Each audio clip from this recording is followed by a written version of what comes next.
Hello friend, good day to everybody. હું HB Patel આપ સર્વનું મારી યુટ્યુબ ચેનલમાં હાર્દિક સ્વાગત કરું છું.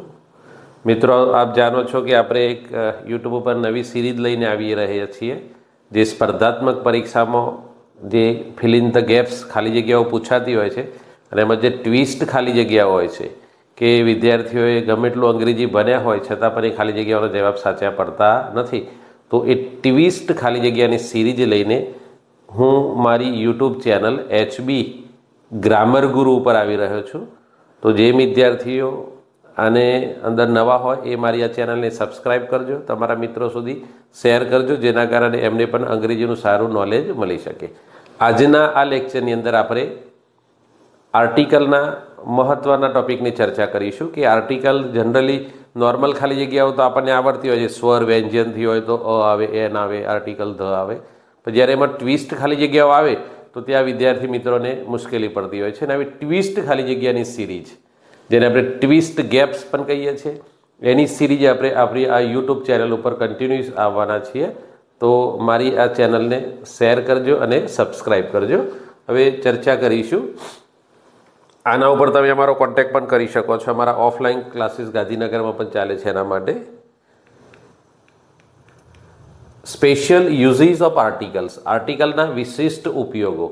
અહીંયા પેલું નહીં હોય કે એ, ઈ, આઈ, ઓ અને ઉ હોય તો ત્યાં એન આવે ને બાકીનામાં અ આવે ને પ્રોપર નાઉન હોય તો ધ આવે. એ ટાઈપની ખાલી જગ્યાઓ નથી. અહીંયા વિશિષ્ટ ખાલી જગ્યાઓ છે. કેવી છે જુઓ, એ આપેલું છે સેન્ટેન્સ. વિમલ પછી બ્લેન્ક મતલબ ખાલી જગ્યા, most intelligent in the class. હવે મિત્રો, તમે આની અંદર ગેજ કરો કયો આર્ટિકલ આવે છે. આમાં તમે ગેજ કરશો એટલે તમને ખબર પડશે કયો આર્ટિકલ આવે છે આમાં. ચલો, આર્ટિકલ અ આવે, એન આવે, ધ આવે કે પછી નો આર્ટિકલ.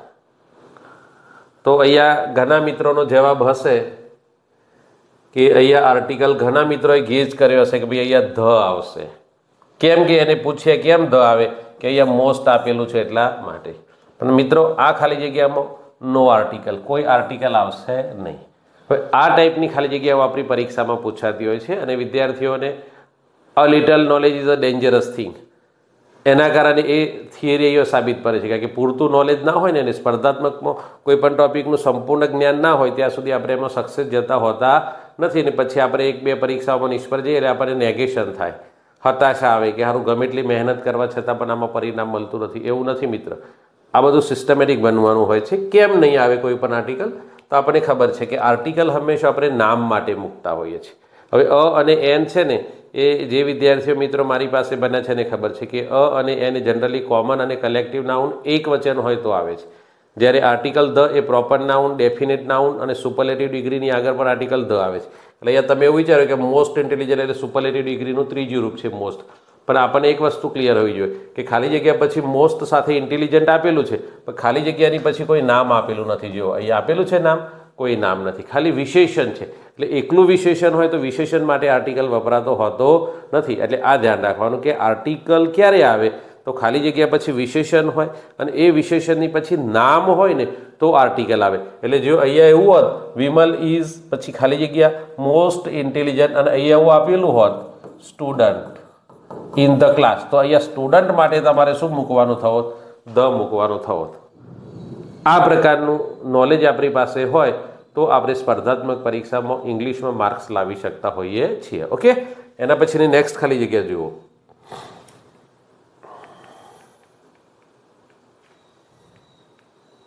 સેકન્ડ, આઈ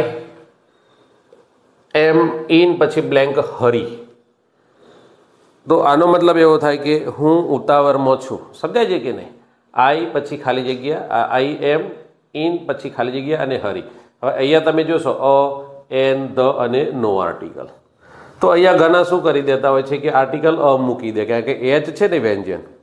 પણ મિત્ર અહીંયા નહીં આવે, અહીંયા પણ કોઈ આર્ટિકલ નહીં આવે. કેમ કે તમને ખબર છે કે આર્ટિકલ અ અને એન કોમન કે કલેક્ટિવ નાઉનની પહેલાં આવે, સમજી લો. જ્યારે અહીંયા તમે જોઈ શકો છો કે અહીંયા જે આપેલું છે ને, આ હરી છે ને, એ કયું છે? તો આ એબ્સ્ટ્રેક્ટ નાઉન બની જાય છે. શું બની જાય છે? એબ્સ્ટ્રેક્ટ નાઉન બની જાય છે. તો એબ્સ્ટ્રેક્ટ નાઉનને તો ગણી શકતા નથી આપણે, અનકાઉન્ટેબલ છે ને એબ્સ્ટ્રેક્ટ નાઉન. એટલે એબ્સ્ટ્રેક્ટ નાઉનની આગળ કોઈ આર્ટિકલ ના આવે એટલે અ પણ નહીં આવે, એન પણ નહીં આવે. રહી વાત ધ. હવે ધ તો ક્યારે આવે? તો આપણને એક વસ્તુ ખબર છે કે એવું નામ હોય જે ડેફિનેટ હોય. અને ડેફિનેટ કહે કે કયું નામ છે? તો પ્રોપર નાઉન છે. એ સિવાયનું નામ ડેફિનેટ છે કે ઇનડેફિનેટ ક્યાંથી ખબર પડે? તો એ નામને કયું, કયા, કઈથી પ્રશ્ન પૂછો અને જવાબ આવે તો ડેફિનેટ, અને જવાબ ન આવે તો ઇનડેફિનેટ. પણ અહીંયા તો એવું કશું છે નહીં, એટલે અહીંયા ધ પણ નહીં આવે, એટલે જવાબમાં શું આવી જાય? નો આર્ટિકલ. આ પ્રકારની ખાલી જગ્યાઓ તમારે જો શીખવી હોય તો તમે અમારી યુટ્યુબ ચેનલની સાથે સતત જોડાયેલા રહેશો તો તમને વધારે મજા આવશે. અને અમે તમને ટૂંક સમયમાં બીજી પણ સરપ્રાઈઝ આપવાના છે કે ઇન શોર્ટ અમારી ખુદની એપ્લિકેશન પણ અમે લોન્ચ કરી રહ્યા છીએ, જેની અંદર સંપૂર્ણ અંગ્રેજી ગ્રામરના બધા જ ટોપિક આવી જશે કે જે તમને ક્લાસ 1, 2, 3 ની દરેક એક્ઝામની અંદર ઇંગ્લિશ ગ્રામર પૂછાતું હોય, વોકેબ પૂછાતું હોય, એ બધું તમને બેઠે બેઠું એની અંદર મળશે. અને એ તમને પ્લે સ્ટોર ઉપરથી મળી રહેશે કે જેનું નામ છે HB ઇંગ્લિશ ગુરુ. પ્લે સ્ટોર ઉપરથી તમે ડાઉનલોડ કરશો તો અમારી એપ્લિકેશન તમને મળી જશે. ઓકે, હવે એના પછીનું નેક્સ્ટ જોઈએ આપણે. જીઓ, નાવ પછી blank. Few people can speak English in Gujarat. તો અહીંયા તમે જોશો કે અહીંયા પણ આર્ટિકલ અ, એન, ધ અને નો આર્ટિકલ આપેલો છે. આ ટાઈપની ખાલી જગ્યાઓ અગાઉની પરીક્ષા મિત્રો પૂછાઈ ગયેલી છે. ખાલી જગ્યા few people can speak English in Gujarat. હવે અહીંયા તમને આ ટોપિક જો તમે ભણ્યા હોય તો તમને ખબર છે કે અહીંયા 3 પ્રકારનો આવે છે. એક ફ્યુ, પછી અ ફ્યુ અને ધ ફ્યુ. આનો એક આખો વિડીયો લેક્ચર છે ને આપણું યુટ્યુબ ઉપર મૂકેલું જ છે, ફ્યુ, અ ફ્યુ અને ધ ફ્યુ. આનો કન્સેપ્ટ આખો તમે ક્લિયર કરશો ને તો ઓટોમેટિકલી આ ખાલી જગ્યા તમને આવડી જશે. આની સાથે એક બીજું તમને આવે છે, ખબર હશે, લિટલ, અ લિટલ અને ધ લિટલ. એનો પણ આપણે યુટ્યુબ ઉપર આખો વિડીયો મૂકેલો છે, એ તમે જોશો તો આનો કન્સેપ્ટ ક્લિયર થઈ જાય. તો આ એક જ સેકન્ડમાં તમારો જવાબ આવી જાય. હવે આપણને ખબર છે કે ફ્યુ છે ને એ નેગેટિવ અર્થ બતાવે છે, નકાર અર્થ બતાવે છે. એટલે વાક્ય નકાર અર્થ બતાવતું હોય તો ફ્યુ આવે, તો કોઈ આર્ટિકલ અહીંયા આવે નહીં. જો વાક્ય હકાર અર્થ બતાવતું હોય તો ત્યાં શું આવે? A few. એટલે આ પોઝિટિવ મિનિંગ બતાવે છે. શું બતાવે છે? Positive meaning. જ્યારે ધ છે ને એ કોના અનુસંધાનમાં વપરાય છે? ઓલના અનુસંધાનમાં વપરાય છે. તો અહીંયા તમે જુઓ કે હવે ગુજરાતની અંદર બહુ થોડા ઓછા લોકો અંગ્રેજી બોલી શકે છે. દેટ મીન્સ કે ગુજરાતમાં એવો કોઈ વર્ગ નથી કે સંપૂર્ણ અંગ્રેજી ના જાણતો હોય. કેટલાક વ્યક્તિઓ ગુજરાતમાં અંગ્રેજી બોલી શકે છે, એમાં તમે પણ આવી ગયા અને હું પણ આવી ગયો. એટલે વાક્ય પોઝિટિવ અર્થ બતાવે છે, એટલે અહીંયા જવાબમાં શું આવી જાય? અ ફ્યુ આવે. એટલે અહીંયા તમારે આર્ટિકલ કયો આવે? અ આર્ટિકલ આવે. આટલી જ બાબતો છે, આમાં કશું કયું ભારે છે નહીં, પણ એક વખત આપણે શીખેલા હોવા જોઈએ. ઓકે, એના પછીની નેક્સ્ટ ખાલી જગ્યા જોઈએ.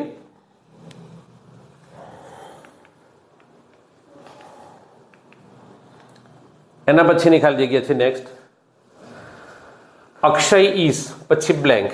કાલિદાસ ઓફ સંસ્કૃત. તો આની અંદર મિત્રો તમે કયો જવાબ મૂકશો? આમાં કયો જવાબ આવે? તમે જસ્ટ ગેજ કરો 2 સેકન્ડ, પછી હું તમને જવાબ સમજાવું. Akshay is blank Kalidas of Sanskrit. જે વિદ્યાર્થીઓ મિત્રો મારી પાસે ભણેલા છે ઓફલાઈન અથવા ઓનલાઈન, તો એને તો 1 સેકન્ડમાં જવાબ લખી દીધો હશે. જ્યારે બીજા મિત્રો જેને મારા સંપર્કમાં નથી, જે મને મારાથી પરિચિત નથી, એને જવાબ આવશે કાં તો ખોટો આવશે, સમજી લો. પણ એટ રેન્ડમ મૂકી દેશો તો ક્યારેક જવાબ સાચો પણ આવી શકે, પણ એ સાચો જવાબ આવવો મહત્વનો છે. તો અહીંયા ઘણા એવું કીધું હશે કે ભાઈ અહીંયા નો આર્ટિકલ આવશે. તો અહીંયા મિત્રો આ ખાલી જગ્યા છે ને એ ખાલી જગ્યામાં આર્ટિકલ આવશે, અ આવશે. હવે અહીંયા તમને એક કન્ફ્યુઝન થશે. તમને જે ટીચર્સે બનાવ્યા હશે તો એને એવું સમજાયું હશે કે અ અને એન એક વચન કોમન કે કલેક્ટિવ નાઉનની પહેલા આવે. આવું હું પણ બનાવું છું જ્યારે આર્ટિકલની બેઝિક માહિતી આપું ત્યારે. જ્યારે આર્ટિકલના એક્સેપ્શનનો ઉપયોગ કરવામાં આવે, તમારે એકલા રેગ્યુલર ઉપયોગોથી નહીં મેળવે, તમારે આર્ટિકલના એક્સેપ્શન જે આવે છે અપવાદ એ ભણવા પડશે. તો એની અંદર આ બધું જ આવી જાય છે. એટલે આપણી ચેનલની અંદર આર્ટિકલના રેગ્યુલર ઉપયોગ, આર્ટિકલના સ્પેશિયલ યુઝીસ અને નો યુઝીસ ઓફ આર્ટિકલ, આ 3 પ્રકારના સ્ટેજે બનાવેલું છે. ત્યારે આની અંદર તમે માર્ક્સ લાવી શકતા હો છો.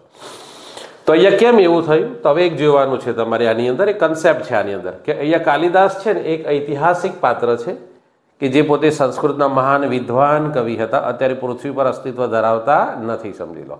અહીંયા અક્ષય છે, એ અક્ષય એક વર્તમાન કોઈ વિદ્યાર્થી છે.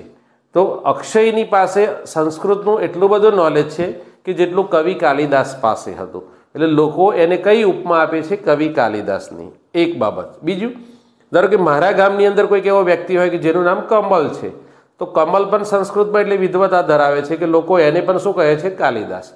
પછી કોઈ ત્રીજો વિદ્યાર્થી છે જેનું નામ વિમલ છે, તો વિમલ નામનો વ્યક્તિ પણ સંસ્કૃતમાં એટલો વિદ્વાન છે, લોકો એને કવિ કાલિદાસ કહે છે. એટલે અહીંયા તમે જોયું કે કવિ કાલિદાસની કમ્પેરિઝન કોની સાથે થઈ? અક્ષય, કમલ અને વિમલ. આ બધાની સાથે કોની કમ્પેરિઝન થઈ? કાલિદાસની કમ્પેરિઝન થઈ. તો આપણને ખબર છે કે જ્યારે એક નામ એના જેવા ગુણ ધરાવતા બીજા વ્યક્તિ માટે પણ વપરાય ને, ત્યારે ભલે એ પ્રોપર નાઉન હોય, એ કોમન નાઉન બની જાય. હવે કોમન નાઉન બની જાય તો કોમન નાઉનની પહેલાં તમને ખબર છે કે અ કે એન આવે, એટલે અહીંયા આર્ટિકલ શું આવી ગયો? અ આવી ગયો. સમજે છે કે નહીં? એટલે આ વસ્તુ ધ્યાન રાખવાની કે જ્યારે પ્રોપર નાઉન કોમન નાઉન બને છે ત્યારે એની સાથે આર્ટિકલ અ અથવા એન આવે છે. કેટલું જોરદાર છે ને?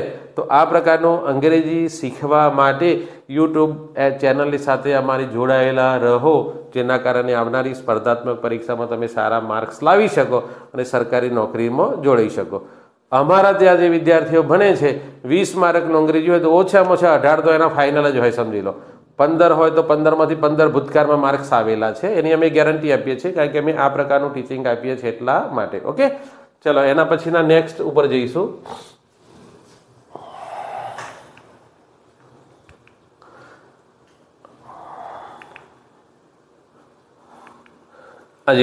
એના પછીનો તમે વાક્ય જોયો. આગળનું વાક્ય હતું એમાં તમે જોયું કે એમાં અક્ષયની કમ્પેરિઝન કાલિદાસ સાથે થયેલી છે, એટલે અહીંયા આપણે કયો આર્ટિકલ મૂક્યો? અ આર્ટિકલ મૂક્યો. ઓકે, હવે એના પછીનું 5 નંબરનું વાક્ય જોશો તમે તો અહીંયા હવે તમે જોઈ શકો છો આખું વાક્ય બદલાઈ ગયું છે.